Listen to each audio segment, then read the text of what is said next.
Come on बोला, come on, आवाज येतोय का?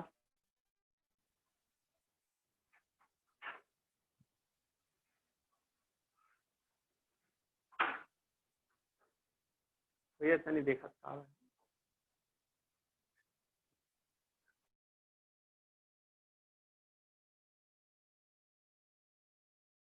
आवाज येतोय का बघा? कमॉन बोला. हो सर.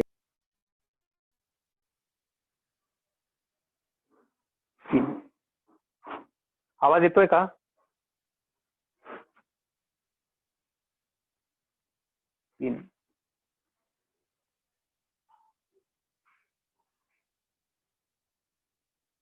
आवाज येतोय का सांगा बरं मला. हो सर, आवाज येतोय.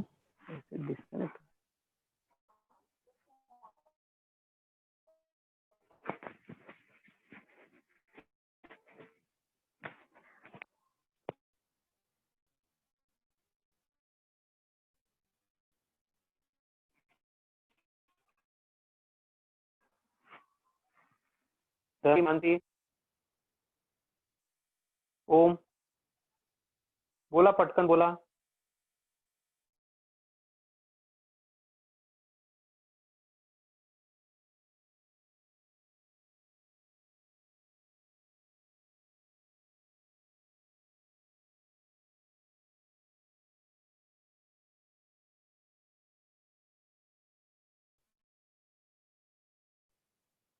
बोला हो सर. इंटरनेट कनेक्शन थोडंसं अनस्टेबल झालेलं आहे.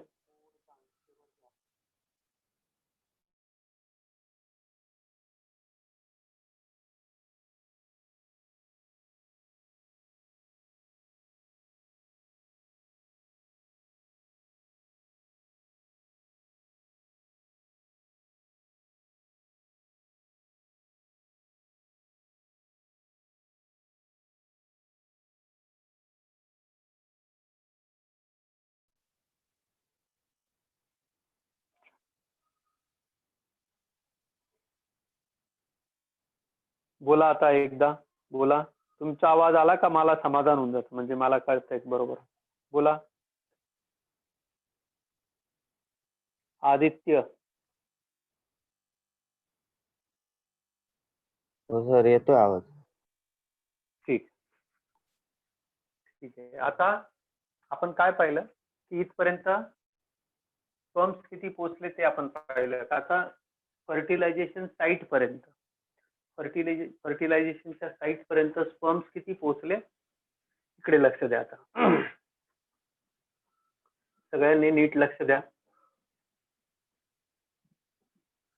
फर्टिलायझेशनच्या साईट पर्यंत, सपोज दिस इज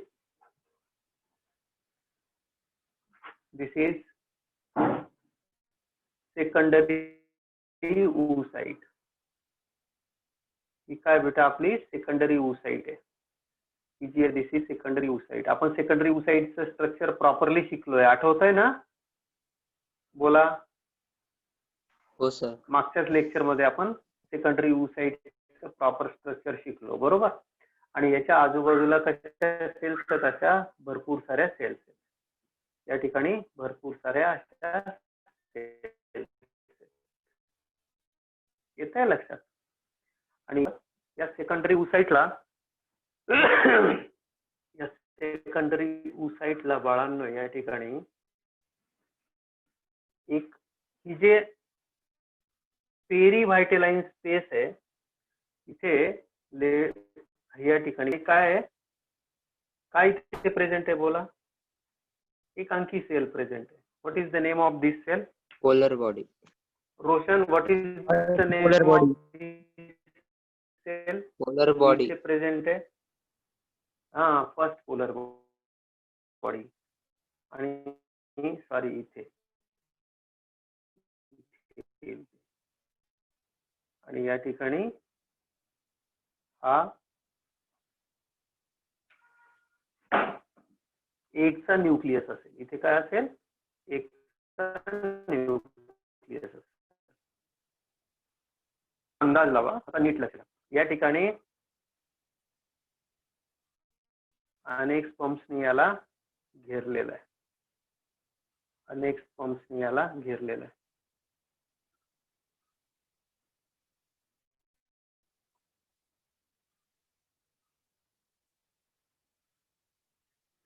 येत आहे लक्षात सगळ्यांच्या. आता हे एवढे सगळे स्पर्म्स जे आहेत बाळांनो, हे एवढे सगळे जे स्पर्म्स आहेत, ज्या स्पर्म्सनी या सेकंडरी oocyteला, ज्याला आपण नॉर्मली ओवम म्हणतो, याला घेरलेलं आहे. आता हे सगळेच्या सगळे प्रयत्न करतील की आपण पुढे जाऊ, कोणीतरी पुढे जाऊ.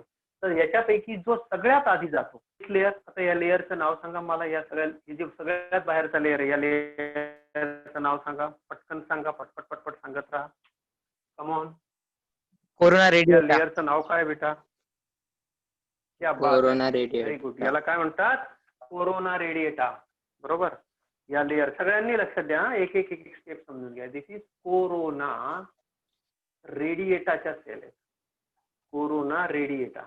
आता ह्या ज्या कोरोना रेडिएटाच्या ज्या सेल्स आहेत, या सेल्स आपसामध्ये चिकटवलेल्या आहेत. इथे सिमेंटिंग मटेरियल आहे, यांच्यामुळे ह्या चिकटवलेल्या आहेत. आता एक कॅपॅसिटेटेड जो स्पर्म आहे, जो कॅपॅसिटेशन झालेला स्पर्म आहे, तो तिथपर्यंत पोहोचला. आणि नुसता पोहोचला नाही, त्याचं डोकं त्याने डायरेक्ट याच्यात घुसवलं. त्याने त्याचं जे डोकं होतं, त्याचा हेडचा जो पार्ट होता, तो डायरेक्ट या ठिकाणी घुसवला बाळांनो. या ठिकाणी इथे घुसवला. स्क्रीन ब्लर हे याने ही इथपर्यंत एंट्री केली. आणि हा जो आहे, हा याने एंट्री केल्याबरोबर झालं काय? नीट लक्ष द्या. हा जो पार्ट आहे, या पार्ट मधून केमिकल्स रिलीज झाले. हा जो हेडचा जो पार्ट होता ना, तर याच्यामधनं काही केमिकल काय रिलीज झालं. नीट लक्ष द्या. आवाज येतोय ना सगळ्यांना? बोलत राहा. सर आवाज येतोय पण blur दिसतोय. हॅल्युरॉनिडेज. कोणतं एन्झाईम निघाला तिथून? हॅल्युरॉनिडेज. आणि कोरोना पेनिट्रेटिंग एन्झाईम्स, इतरही नुसतं एकाच याच्याने नाही होत. कोरोना पेनिट्रेटिंग एन्झाईम्स हे जे चिकटवलेले होते, हे कशाने चिकटवले होते? एक म्युकोपॉलिसॅकराइड आहे, त्याचं नाव आहे हॅल्युरॉनिक ऍसिड. हॅल्युरॉनिक. हा बोला. ब्लर होते. बोला बोला. स्क्रीन ब्लर झालेली आहे सर. ओके. हॅल्युरॉनिक ऍसिड. ठीक आहे.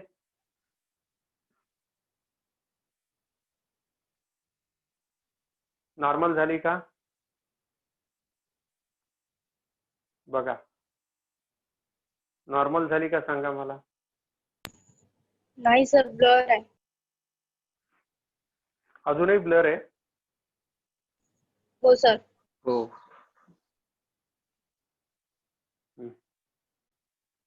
आता झाली क्लिअर? येस सर क्लिअर आहे. क्लिअर आहे. Yes sir. हो. मी काय सांगितलं, काय लिहिलं तुम्ही? बघा, हॅल्युरॉनिक ऍसिडने ह्या सगळ्या सेल्स ज्या आहेत, या आजूबाजूच्या या ज्या सेल्स आहेत ना, कशाच्या आजूबाजूच्या? सेकंडरी oocyteच्या, किंवा ज्याला आपण एग म्हणतो, याच्या आजूबाजूच्या ज्या सेल्स आहेत, या कशाने चिकटवलेल्या आहेत? हॅल्युरॉनिक ऍसिडने. इथे लक्ष द्या. कशाने चिकटवलेले आहेत बाळांनो? हॅल्युरॉनिक ऍसिडने चिकटवलेले आहेत. नीट लक्ष द्या. हॅल्युरॉनिक ऍसिडने चिकटवलेले आहेत. हॅल्युरॉनिक ऍसिडने. येत आहे लक्षात सगळ्यांच्या? ह्या हॅल्युरॉनिक ऍसिडने चिकटवलेल्या आहेत. या ज्या हॅल्युरॉनिक ऍसिडने चिकटवलेल्या ज्या सेल्स आहेत, यांना डिझॉल्व्ह करण्यासाठी काय लागणार आहे? यांना विरघळवण्यासाठी कोणता एन्झाईम लागणार आहे? हॅल्युरॉनिडेज. आणि या ज्या कोरोनाच्या सेल्स आहेत, त्या सगळ्या सेल्सला डिझॉल्व्ह करण्यासाठी आणखी काय लागणार आहे? Corona penetrating enzymes. हे सगळं कोणाकडे आहेत? याच्या डोक्याकडे, याच्या हेडच्या पार्टमध्ये हे सगळं रिलीज आहेत. हे जसं इथपर्यंत येतं, तसं हा कोरोनाचा सगळ्यात वरचा जो लेअर आहे, हा कम्प्लीट लेअर डिझॉल्व्ह, म्हणजे ज्या ठिकाणी या स्पर्मची एंट्री होते, त्या भागापुरता इथला भागाचा हा जो पार्ट आहे, हा सगळा डिझॉल्व्ह झाला. हा डिझॉल्व्ह झाल्याबरोबर आता नीट लक्षात घ्या, हा जो पार्ट आहे बेटा, हा पार्ट इथपर्यंत पोहोचला. इथपर्यंत पोहोचला. आता त्याने टच कोणाला केलं सांगा, कोणत्या लेअरला टच केलं, कोण सांगतं? Corona radiator. Corona corona radiator. Radiator पार केला. आता कोरोना रेडिएटर झोना- पार केला. पुढे झोना हा. पेलुसिडा. हा, आता इकडे लक्ष द्या. इकडे लक्ष द्या. आता याचा स्पीड कुठेतरी लिहून ठेवा. एक्झाम मध्ये कधी कधी स्पीड विचारला जाऊ शकतो. स्पर्मचा वजायनल पॅसेज मधून जो एंट्री करतो त्याचा स्पर्मचा स्पीड असतो 1.5 to 3 मिलीमीटर पर मिनिट. हा त्याचा स्पीड आहे. इथे लिहून ठेवा. Sperm speed in female reproductive tract शब्दाचा अर्थ होतो मार्ग, रस्ता. फिमेल रिप्रोडक्टिव्ह ट्रॅक्ट मध्ये याचा स्पीड किती असतो? 1.5 to 3 mm पर मिनिटच्या स्पीडने स्पर्म पटपट पटपट पटपट पटपट पुढे सरकत असतात. I hope now you are getting. समजतंय ना सगळ्यांना? आता झालं काय की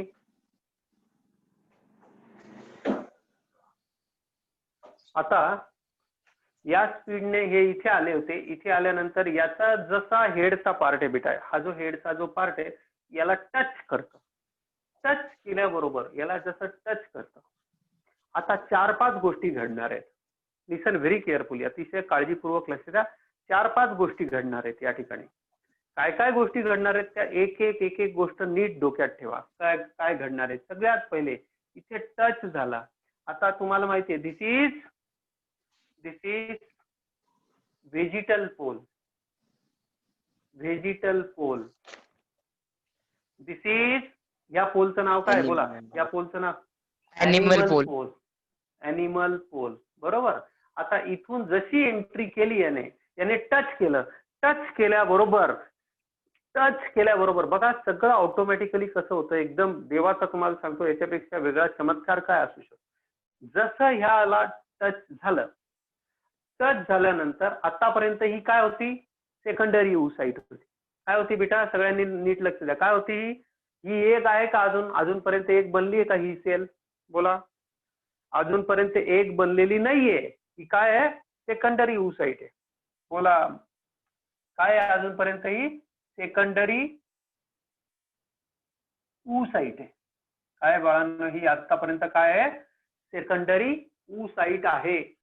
ही जी सेकंडरी oocyte आहे, जसं स्पर्मचं हेड इथे टच करतं, टच केल्याबरोबर ही सेकंडरी oocyte काय करते? इट अंडरगोज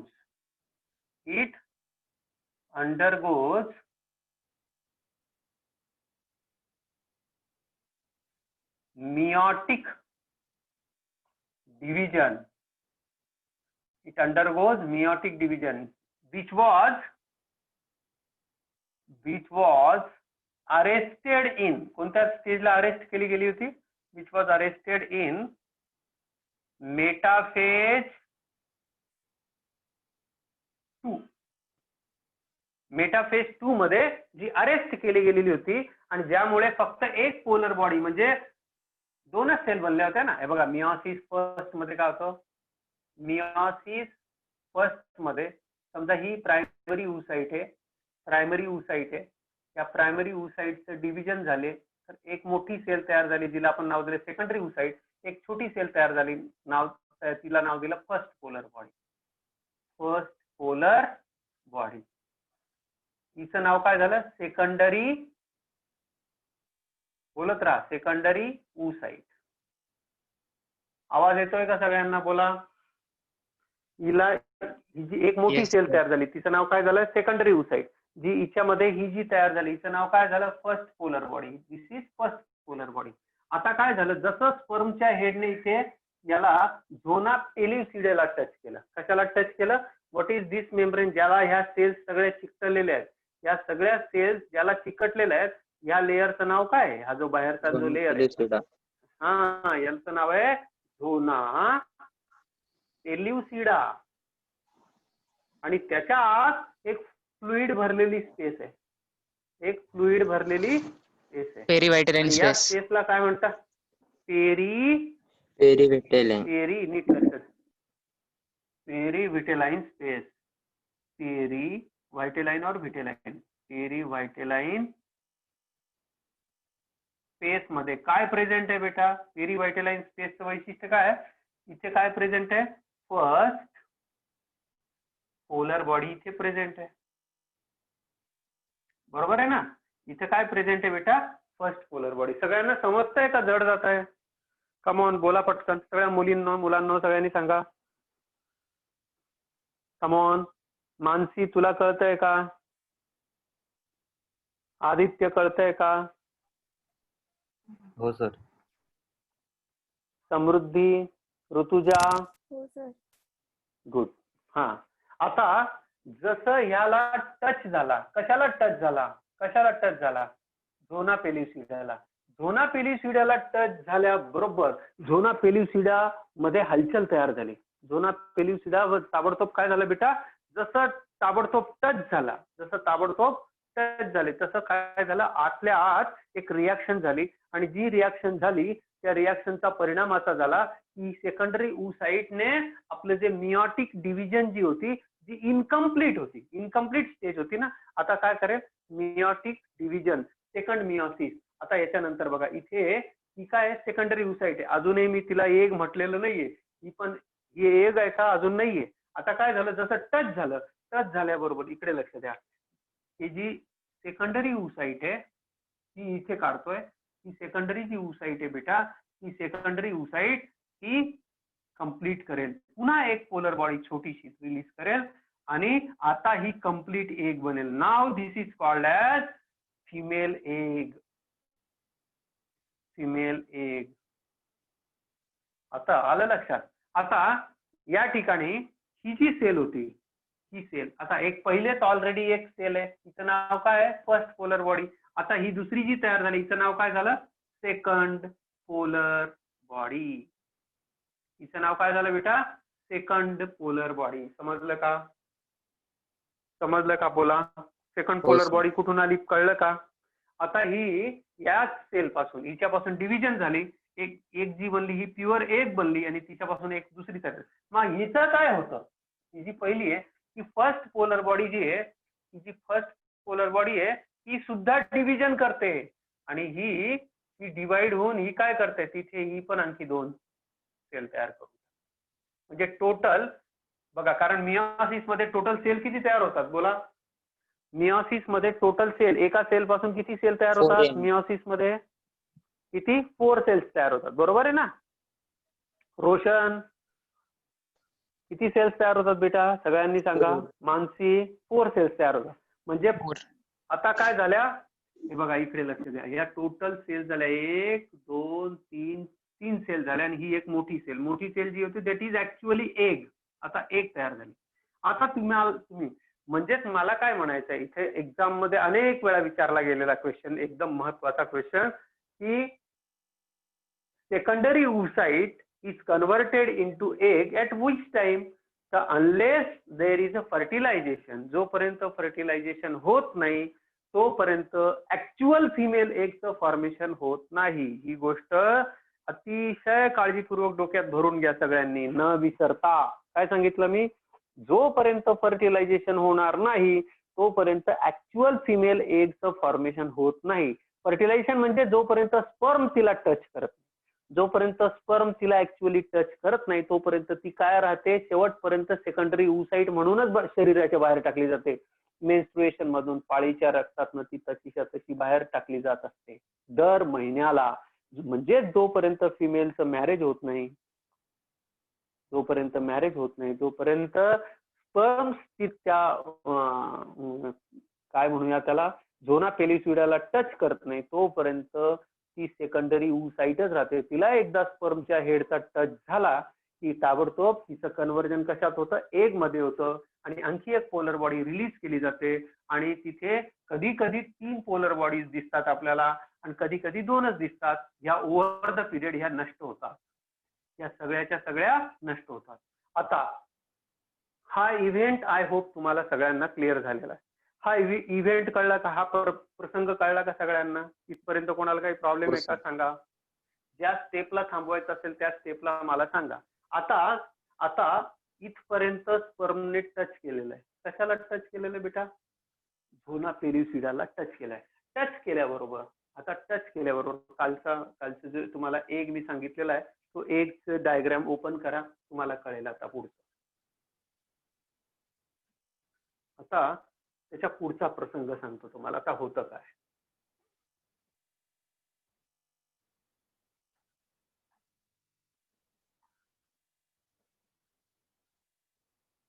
एकदा ओपन करा कालची डायग्राम. आता बघा थोडंसं मोठं काढावं लागेल.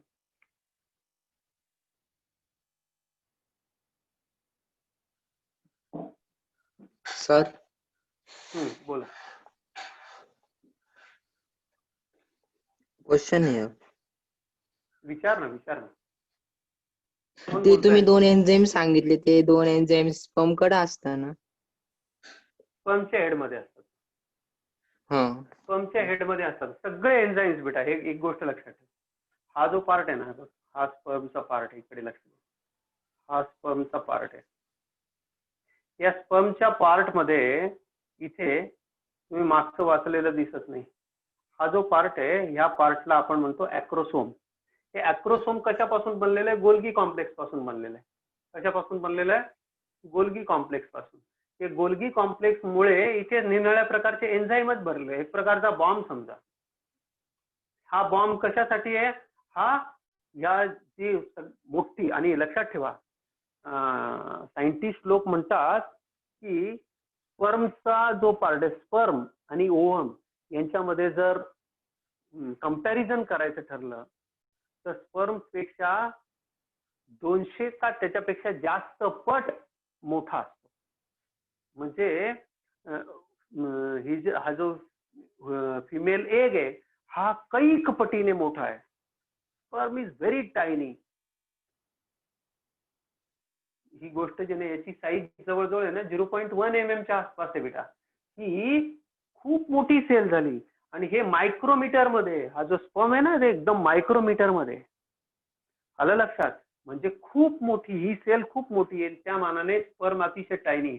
मग आता याने काय केलं, याच्यामधनं जे केमिकल्स रिलीज झाले या केमिकल्समुळे पहिल्या दोन गोष्टी साध्य झाल्या. पहिले काय झालं, कोरोना रेडिएटाचा जो लेअर होता तो त्याने डिझॉल्व्ह केला, त्याच्या आत शिरला. तो डिझॉल्व्ह केल्यानंतर काही कोरोना पेनिट्रेटिंग एन्झाईम्स होते त्याच्यामुळे रस्ता तयार केला. नुसतं डिझॉल्व्ह नाही केलं, आजूबाजूच्या सेल्सला बाजूला सरकवून त्यांना विरघळवून आत रस्ता तयार केला. रस्ता तयार केल्यानंतर पहिला जो स्पर्म होता त्याने टच कोणाला केलेला आहे? झोना पेल्युसिडाला. आता मी तो फक्त एका स्पर्मची गोष्ट करू, नंतर बाकीचे शिकता येईल आपल्याला. हा जो स्पर्म आहे या स्पर्मने याला टच केलं. टच केल्याबरोबर तुम्हाला काय झालं ते माहित झालं. तुम्हाला माहिती आहे आता सेकंड पोलर बॉडी जी होती ती रिलीज झाली. आता याच्या आत हा जो पोल आहे या ठिकाणी समजा इथे या ठिकाणी या पोलर बॉडीज रिलीज झाल्या. याच्या आत जो लेअर आहे त्याला आपण म्हणतो vitelline membrane. Now what is this? This is vitelline membrane. हा जो आत जो आहे त्याच्या आत जो आहे दॅट इज व्हायटेलाइन मेम्ब्रेन, किंवा त्याला आपण उलेमा असं वर्ड यूज करतो. याला काय नाव देतो? उलेमा और व्हायटेलाइन मेम्ब्रेन. म्हणजे झोना पेल्युसिडाला टच झाला. झोना पेल्युसिडाला टच झाल्याबरोबर झोना लायसिन्स रिलीज झाले. आता काय रिलीज झाले? झोना लायसिन. आणि झोना लायसिन रिलीज केल्याबरोबर इथे काय तयार झाला? इथे या ठिकाणी हा हेड पुढे पुढे पुढे पुढे जात गेला आणि आता हा स्पर्म इथे पोहोचल्याबरोबर ही जी मी बोललो ना तुम्हाला, ही रिॲक्शन इथे झाली. आता म्हणजे झोना पेल्युसिडाच्या आत जसं व्हायटेलाइन मेम्ब्रेनला इथे टच झाल्याबरोबर ही रिॲक्शन कंप्लीट झाली. पहिला प्रसंग नंबर 1 काय झालं की मियोसिस सेकंड कंप्लीट झाली. मियोसिस सेकंड कंप्लीट झाली. तुम्हाला मी त्या दिवशी काल बोललो होतो की मागच्या लेक्चरला या ठिकाणी काय असतात बाळांनो, इथे कॉर्टिकल ग्रॅन्युल्स असतात. काय असतात तिथे, 6 सायटोप्लाझम असतो, ज्याला ओप्लाझम आपण म्हणतो. आणि ही जे उलेमा किंवा व्हायटलाईन मेम्ब्रेन याला टच झाल्यावर पहिला प्रसंग झाला. आता दुसरा प्रसंग काय होतो इथे, या ठिकाणी इथे जे होतं, आता ही आत सोडण्याच्या आत एक अंकी घटना घडलेली आहे. आत सोडण्याच्या आत या झोना पेल्युसिडाकडे एक अंकी घटना घडते. याला डायरेक्ट आत नाही सोडलं जात. इथे याच्या आधीची मला एक रिॲक्शन सांगायची, एक घटना घडते ती मला सांगायची, नीट लक्ष द्या. या पूर्ण याच्या बॉडीवर, या झोना पेल्युसिडाच्या निराळ्या ठिकाणी इथे असे प्रोटीन्स लावलेले असतात. प्रोटीन्स, हे जे सगळे प्रोटीन्स आहेत, या प्रोटीन्सला आपण म्हणतो ZP2, ZP3 प्रोटीन. यांना काय नाव देतो बेटा आपण, ZP2 and ZP3 प्रोटीन.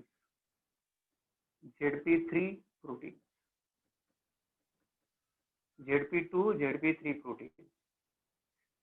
काय अर्थ होतो, ZP स्टँड्स फॉर झोना पेल्युसिडा. झोना पेल्युसिडावर काही प्रोटीन्स असतात. कशासाठी असतात, तर याचं अतिशय काळजीपूर्वक लक्ष द्या. हे जे प्रोटीन्स असतात बाळांनो, हे जे प्रोटीन्स लावलेले असतात झोना पेल्युसिडावर, हे प्रोटीन्स आयडेंटिफिकेशन साठी असतात, स्पेसीज चेक करण्यासाठी असतात. सायंटिस्ट लोकांनी फार एक्सपेरिमेंट करून पाहिले. त्यांनी वानर जो असतो, वानराचं सिमेन फिमेल जेनायटल ट्रॅक्ट मध्ये टाकून पाहिलं किंवा बाहेर टाकून पाहिलं आणि चेक केलं की ह्युमन एग जो आहे तो त्याला फर्टिलाइज करू देतो का, फर्टिलाइज करू देत नाही. जसं आपण तुम्हाला नाही शिकवलेलं मी तो चॅप्टर, जेव्हा प्लांट रिप्रोडक्शन शिकवेल तेव्हा तुम्हाला मी सांगणार आहे.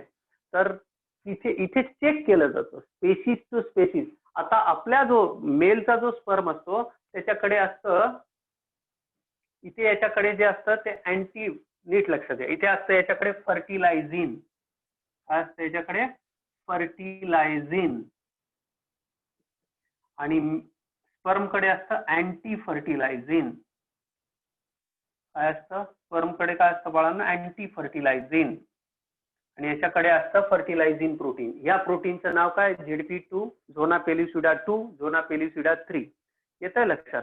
म्हणजे हे जे प्रोटीन्स असतात या प्रोटीनच्या ठिकाणीच स्पर्म अट्रॅक्ट केला जातो. म्हणजे हे अँटी फर्टिलायझिन घेऊन स्पर्मचा हेड टच कोणाला करतो, कुठे जातो, तर ह्या पर्टिक्युलर जागेला येऊन टच करेल.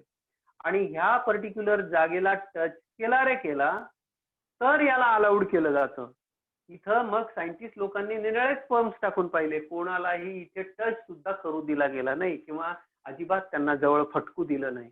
म्हणजे ज्या वेळेला ह्युमन बिईंगचा स्पर्म असेल त्यालाच आज अलाउड केलं जातं. त्याच्यासाठी आपल्या टेक्स्ट बुकने अतिशय चांगला असा वर्ड यूज केलेला आहे. त्याला म्हणतात, त्याला एक वर्ड दिलेला आहे, तुम्हाला सांगतो. याला एक minute,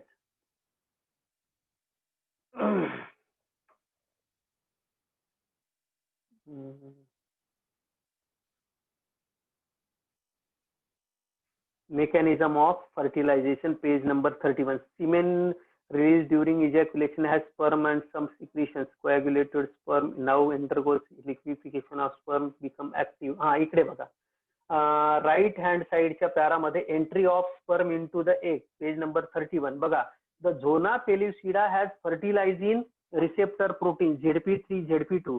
The fertilizin binds to specific acid protein anti-fertilization of the anti-fertilizin कोणाकडे असतो, स्पर्म कडे.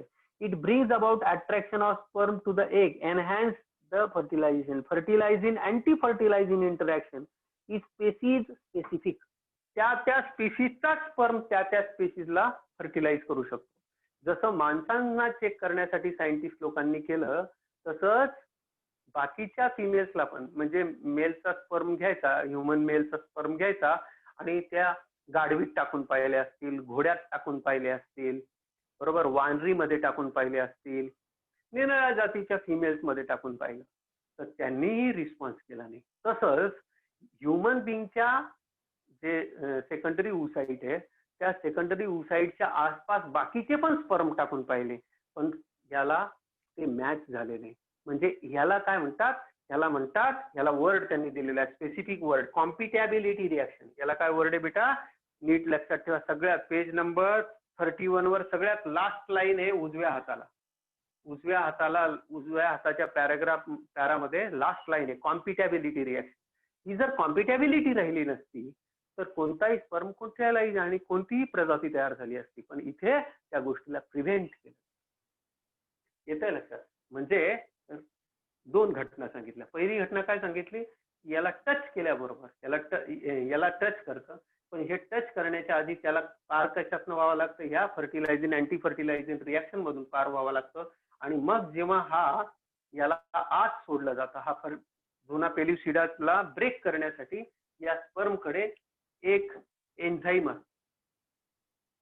या झोना पेल्युसिडाला ब्रेक करण्यासाठी एक एन्झाईम असतं, त्याला म्हणतात झोना लायसिन. त्याला काय म्हणतात बेटा, झोना लायसिन.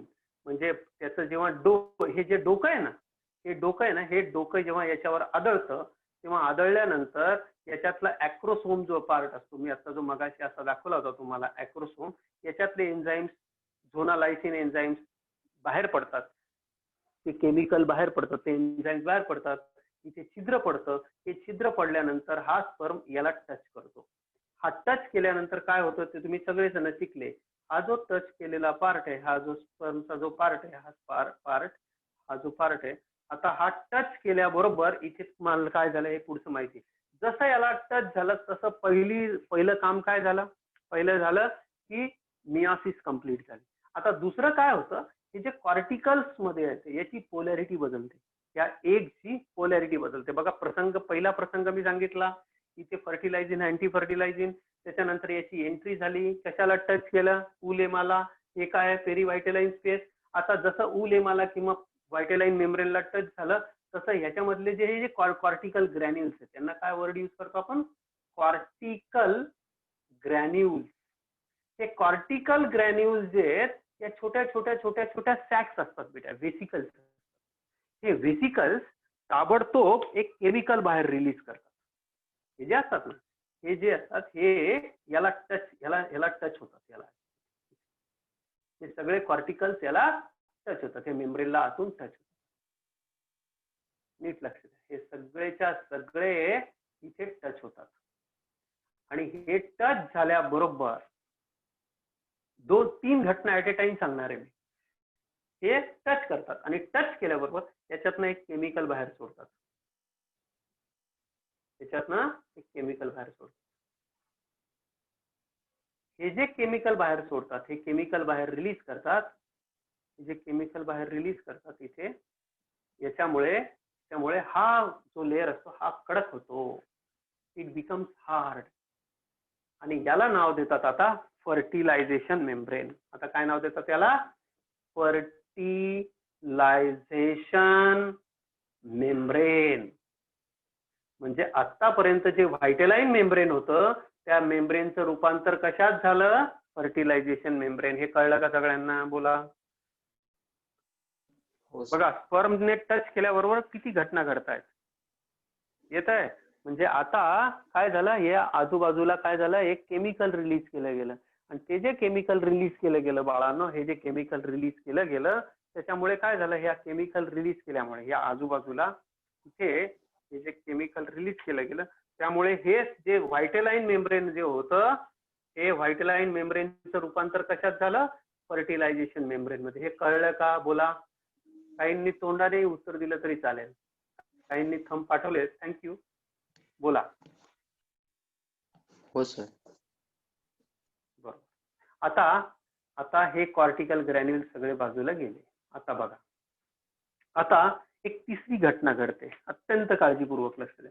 आता याला रिसीव्ह करण्यासाठी, या स्पर्मला रिसीव्ह करण्यासाठी इथे एक हा प्रसंग जो आहे, हा जो पार्ट आहे हा थोडासा उंच पुढे आणला जातो, स्वागतासाठी असं समजा. त्याला रिसेप्शन असा वर्ड दिलेला आहे.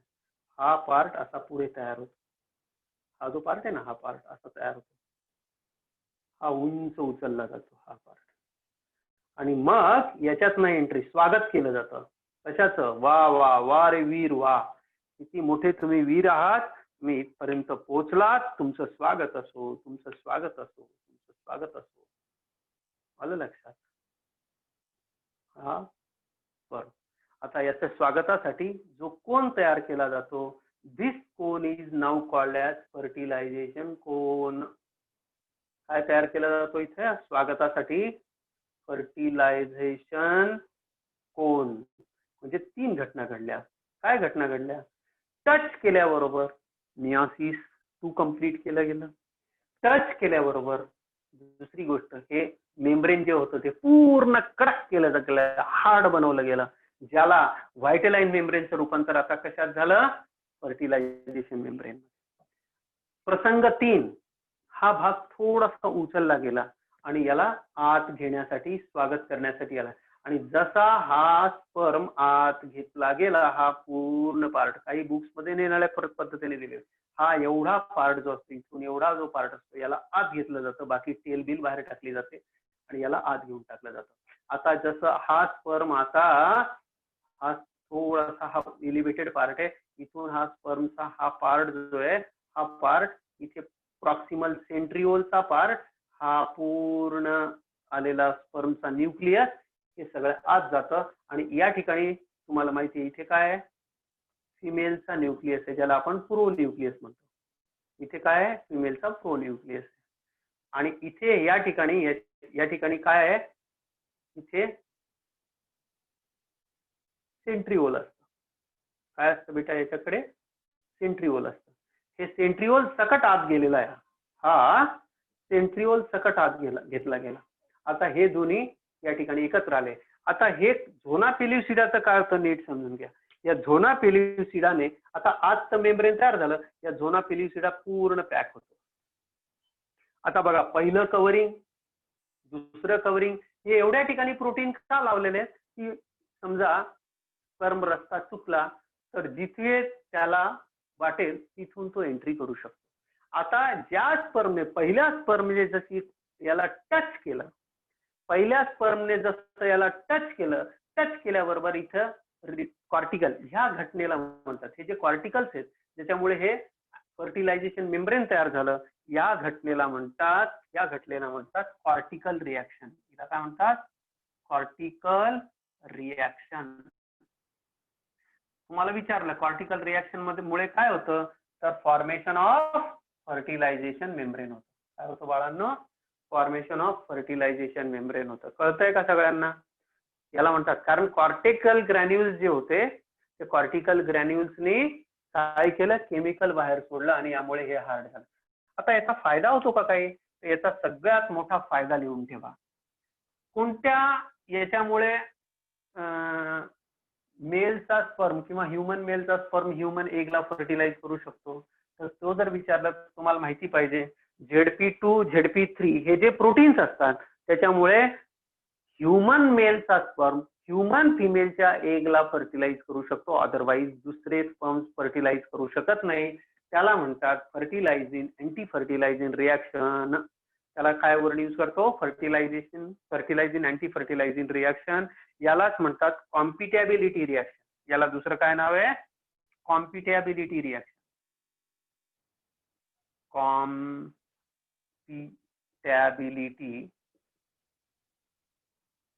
LITY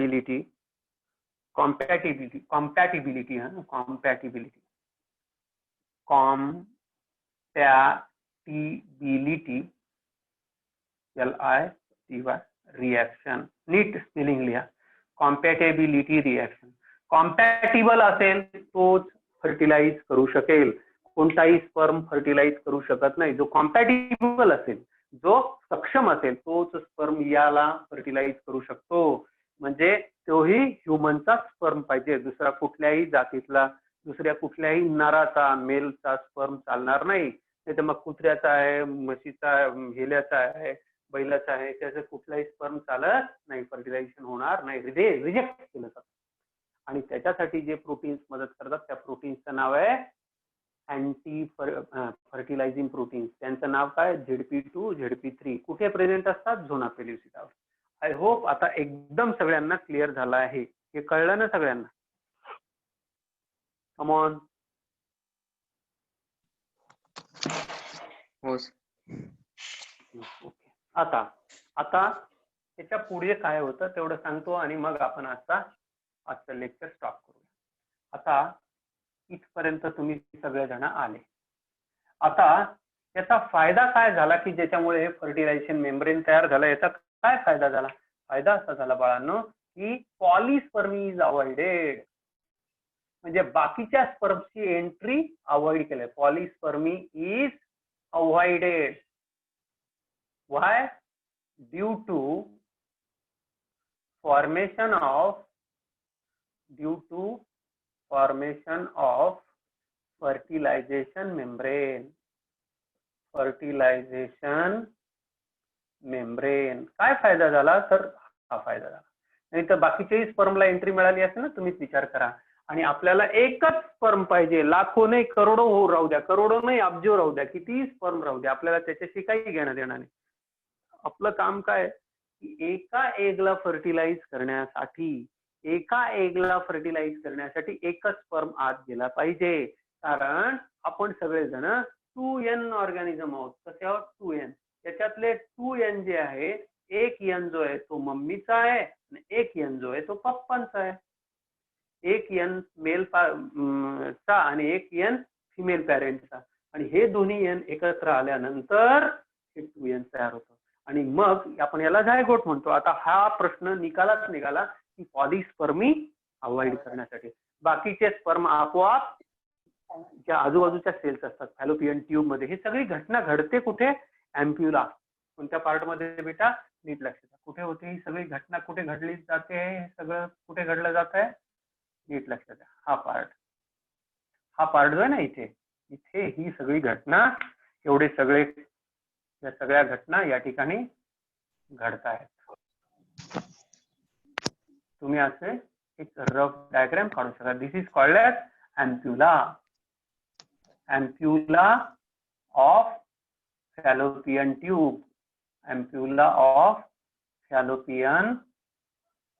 tube. काही बुक मध्ये अँप्युला इस्थमिक जंक्शन पण लिहिलंय. That is not very correct. यांनी स्पष्ट सांगितलं अँप्युला. आपल्या टेक्स्ट बुक मध्ये अँप्युला दिला, आपण अँप्युला लिहूया.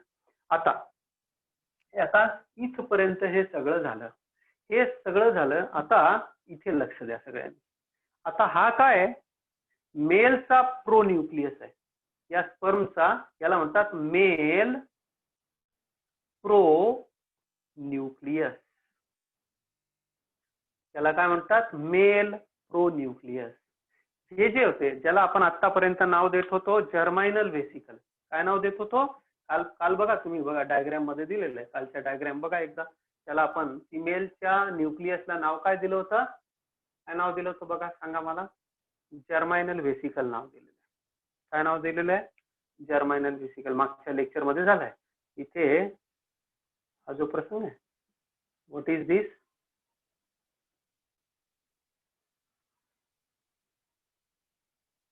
आता काही बुक्स मध्ये इथपर्यंत दिलेलं आहे की याला मेम्ब्रेनच नसतं, हे डायरेक्ट फ्री असतं. आता या ठिकाणी हा प्रोन्यूक्लियस जो आहे, याच्या आजूबाजूचं जे कव्हरिंग आहे, हे सगळं कव्हरिंग नष्ट होतं. आणि हा जो प्रोन्यूक्लियस आहे, हा जो मेल मधला प्रोन्यूक्लियस आहे, हा प्रोन्यूक्लियस, मेल प्रोन्यूक्लियस आणि फिमेल प्रोन्यूक्लियस हे एकमेकांच्या कॉन्टॅक्ट मध्ये येतात. हे दोघं एकमेकांच्या कॉन्टॅक्ट मध्ये येतात, जवळ येतात. आणि जवळ आल्यानंतर यांच्यामध्ये आतल्या आत काय होतं? मिक्सिंग होतं आणि एकच स्ट्रक्चर तयार होतं. हे पूर्ण मिक्सिंग होतं. इथे मिक्सिंग होतं. समजा हे ब्लूने काढलेलं हे जे आहे, हे मेलचे क्रोमोझोम्स आहेत. मेलकडे किती क्रोमोझोम आहेत? 23. आणि फिमेलकडे किती क्रोमोझोम आहेत? 23. हे 23 हे जे होतं, हे सगळे एकत्र येतात. हे सगळेच्या सगळे एकत्र येतात. आता या ठिकाणी दोन्ही एकत्र आल्याबरोबर याच्या आजूबाजू याच्या बाजूला काय होता, हा आता मी जो मगाशी असा सेंट्रिओल दाखवला होता ना, हा जो सेंट्रिओल दाखवला होता बघा, असा एक सेंट्रिओल दाखवला होता, आठवतं का? आता एवढ्याच सांगितलं तुम्हाला. असा हा जो सेंट्रिओल आहे, या सेंट्रिओलची एक सेंट्रिओल, कोणता सेंट्रिओल आत गेला होता? Proximal centriole. डिस्टल सेंट्रिओल दूर आहे, हा प्रॉक्सिमल सेंट्रिओल इथे आत आला होता.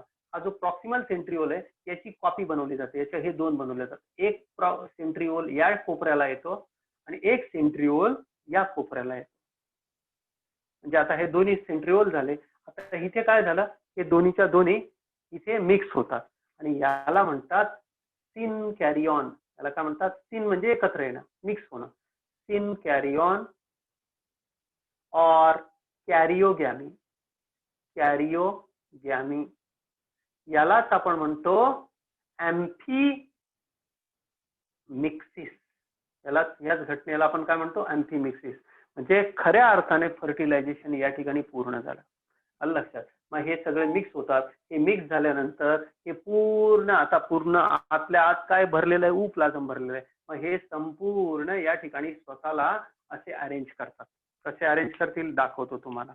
इथे ते असे अरेंज करतील, इथे असे अरेंज करतील. हे सगळे क्रोमोझोम जे असतात हे असे अरेंज करतात एकमेकांना.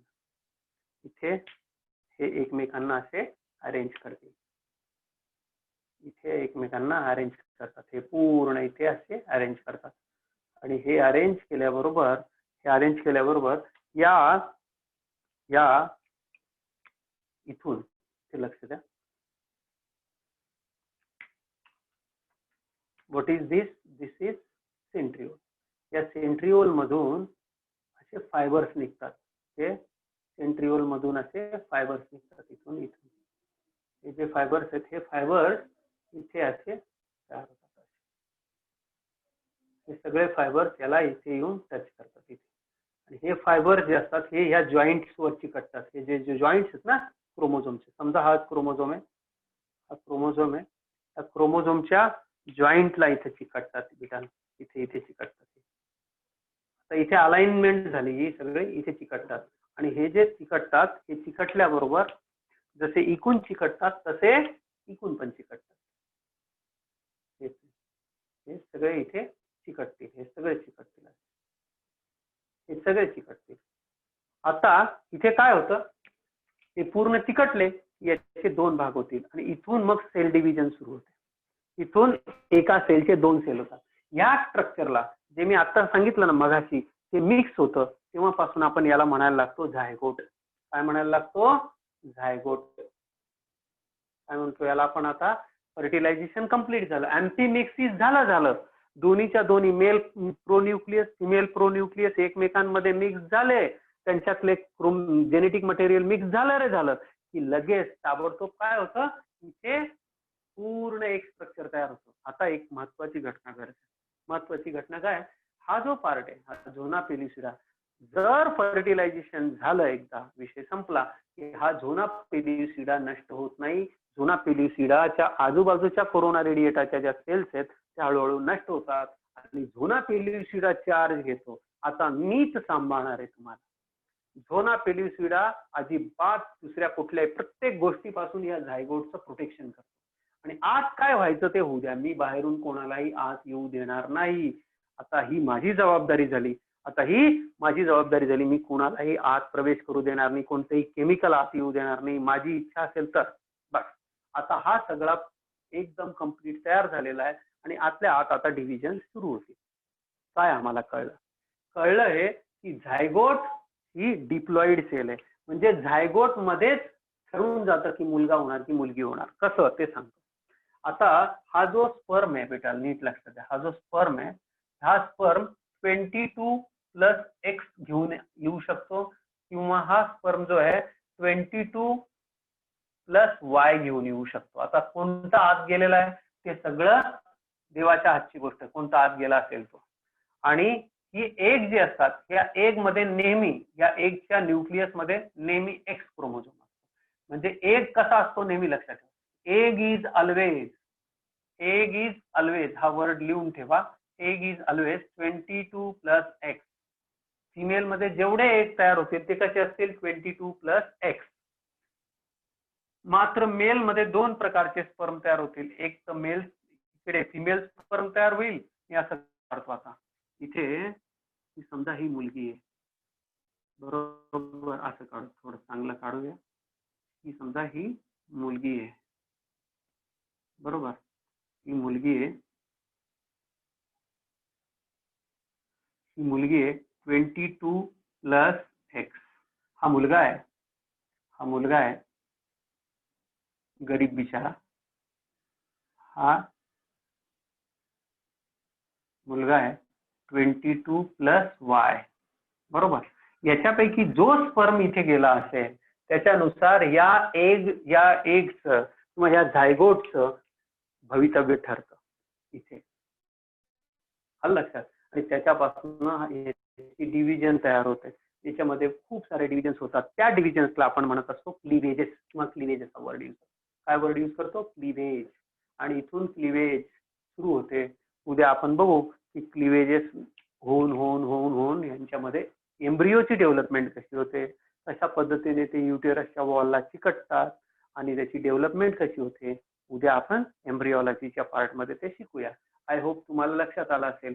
ह्युमन बिंग्स मध्ये स्पर्म्स कसे असतात, सॉरी क्रोमोझोम्स किती असतात? 46. म्हणजे 22 प्लस एक्स आईचे फिक्स आहेत आणि वडिलांचे जे मुलं आहेत त्यांच्यामध्ये काय असेल? 22 प्लस वाय. ज्या मुली असतील त्यांच्यामध्ये असतील 22 प्लस एक्स आईचे आणि 22 प्लस एक्स वडिलांचे. हे फॉर गर्ल्स. गर्ल्स मध्ये असं चित्र असेल आणि बॉईज मध्ये हे चित्र. आलं लक्षात. आणि या पद्धतीने पुढचं वाटचाल सुरू होते. आता काय करायचं तर तुम्हाला होमवर्क काय? होमवर्क असा आहे की शांतपणे हा जो चॅप्टर आहे, हा जो पार्ट आहे, हा शांतपणे सगळ्यांनी वाचा आणि वाचल्यानंतर एकदम इमानदारीमध्ये वाचा. आणि वाचून काही प्रॉब्लेम असेल तर उद्या जरूर मला विचारा. आता या बोर्डवरचं डायग्राम वगैरे काढली असेल तर ठीक आहे, नसेल तर काढा. आणि हे लेक्चर मी अपलोड केल्यानंतर पुन्हा एकदा बघून घ्या, म्हणजे तो पार्ट तुम्हाला एकदम क्लिअर होऊन जाईल. आणि सगळ्या गोष्टी लक्षात ठेवा. कॉर्टिकल रिॲक्शन म्हणजे काय, फर्टिलायझिंग आणि अँटी फर्टिलायझिंग रिॲक्शन काय असते, झोना पेल्युसिडावरचे जे हे असतात प्रोटीन्स असतात, फॉर्मेशन ऑफ फर्टिलायझेशन कोण काय प्रकार असतो, स्किन कॅरी ऑन किंवा अँटीमिक्सिस काय असतं, या सगळ्या गोष्टी नीट समजून घ्या. इन्सेमिनेशन काय असतं, कॅपॅसिटेशन काय असतं, हे सगळ्या गोष्टी बेटा व्यवस्थित रिवाइज करा. I hope it is absolutely clear to everyone. थोडंसं मध्ये लेक्चरमध्ये डिस्टर्बन्स आला होता, पण हे कम्प्लीट लेक्चर आपण अपलोड करू. पुन्हा एकदा बघा, काही प्रॉब्लेम असला तर जरूर विचारा. थँक्यू, गुड बाय, उद्या भेटू.